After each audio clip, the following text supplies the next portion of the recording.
Abot pang sa ako sa last 4 nights siguro makuturan. Ning aton bala nga sitwasyon, every time na mag alas 11 na lapas, makita na kamo nga nagatinapok kita mo sa sulod, ato na kamo sa buha. Muna man sa atin, kita nagatibuha man ta kung paano kamo ma-hold mga tuturan. But ang tag sa kabutang, we consider it mga tuturan. Amen. Kung pasalamat ako sa Ginoo nga bisan ang may mga edad-edad na kagkargado sa mga balatian. Sustainer mo niya ako na sa subong ko.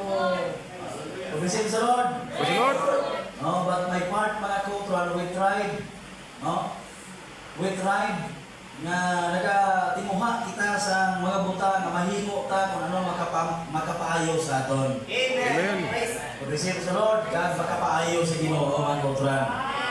Muna nga we are planning, I hope na tapos sa itong pagsimba sa meeting namon karon mas malabot kasi namon about sa atong siling. Kiti ko kagamay naman gali. Ito may kwarta di ba? Kagamay naman gali. Hindi sumasuma ko na bigan hindi matapanday kundi kabalot na kubra rap estimate na.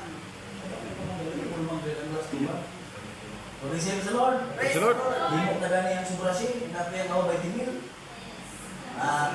Nang 20 mil among sabat sa aton yang ginang gios. Gios ang ano kainit. Di plano kami sa last namon meeting na mapatakod kita sa kining air ventilation na sa ceiling. Ang impormasyon puro negative. Negative. Iti okay lang niya kung ang aton niya nga roof is ato sa babaw gid. Dikit. So hindi siya mag-prosper, hindi siya prosperous na magasto lang ta, ma-add to expenses nga hindi siya useful sa aton nga desire. So muna nga kabay pa nga obdan sa Ginoo nga among meeting sa ningaga tapos pagsimba na matakol na siya kag itugot sa Ginoo sa aton. Ay kamo naglastuhan man hindi hindi sa glastuhan. Tuloy siya sa Lord. Praise the Lord. Kita kabalo kung sino paglisuon sa Dios. No, lang. Teka mo nag-expectar kamo nga ang ginatubang niya maputi na sa bungaw. Why kid ay? No. Praise the Lord. Bisa ako ay expectar nang silay ko lang do it for the glory of God. Amen. Limo ang tanan para sa kimayan sa Dios. Hallelujah.